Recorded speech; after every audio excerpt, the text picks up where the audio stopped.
One morning, Stanley was taking some trucks from the quarry to the harbour at the big station for the morning goods.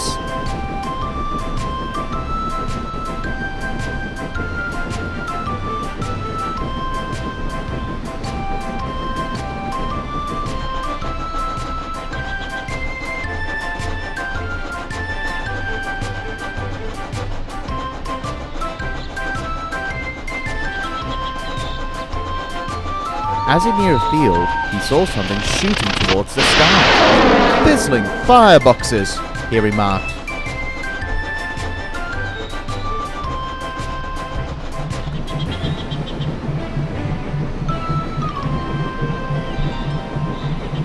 On his return journey, he met up with Daisy in the yard at the top station. "Daisy, did you see something strange today near Toy Deck?" "No, I haven't, Stanley. What is it?" asked Daisy. "I don't know," replied Stanley. "I know what it is. It's a model rocket ship. I believe it's for a contest," replied Stanley's driver. "Wow, a rocket! You know, I always wonder what it's like to go to space, ever since the first moon landing." Daisy chuckled. "Oh, Stanley, it's impossible for an engine to go to space. They had to be hauled by the rocket. Locomotives don't go to space." And she rolled away.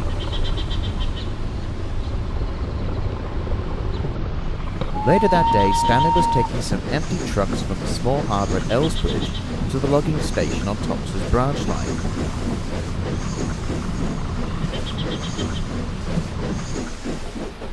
As he was puffing through the country area, he could see the rocket falling towards him.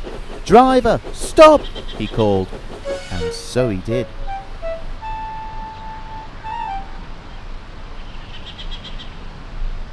Just then, a boy and his father came towards them. The driver handed back their rocket.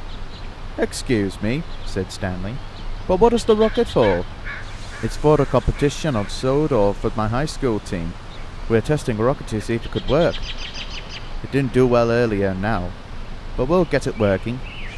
If we win, our group goes to the mainland to represent our school in a national competition against other countries like France, Spain, and America." Stanley was amazed. "I sure hope you all win. Who knows, maybe you might get to be an astronaut for the International Space Station." "I wish I could be an astronaut, but an engine like me needs to look after the railway, not gallivanting around space." "Although it would be amazing." "Well, that may be true, but I do remember seeing a video on my site, my son called YouTube, where a father in America had used his son's toy train to go up into space just to entertain him. And that toy is you." "Me?" he exclaimed. "That lucky toy," he sighed sadly as he puffed away.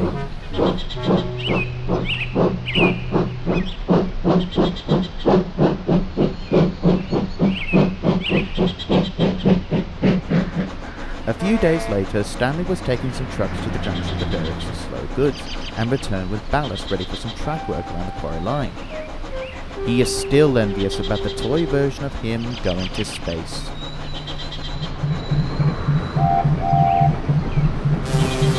Duck arrived with a train of ballast from the miniature railway. "Hello, Stanley," he said. "What's up?" "Hello, Duck. I'm just rather sad that there was a toy version of me that went to space. I just imagine myself in the realms of our solar system, the different planets, and seeing their other life forms." Duck chuckled.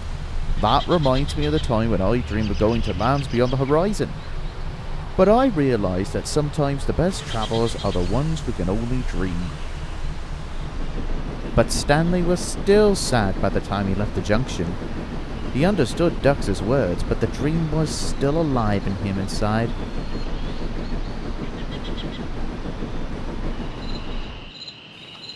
That night, when Stanley went to sleep, a group of people placed something on him.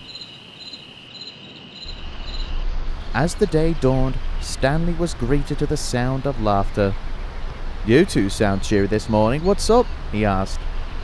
His driver calmed down and said, "Take a look for yourself." And with a mirror, Stanley could see himself with a plastic space helmet. "What the? Who did this?" "It was me," came the reply. It was the boys' father. I'm the head of the contest here on Sodor, and after hearing your words about space, I've asked the Fat Controller to see if we can borrow you as our mascot engine to represent Sodor. Since you can't go to space, I decided to bring space to you." "Oh, thank you, sir," replied Stanley happily.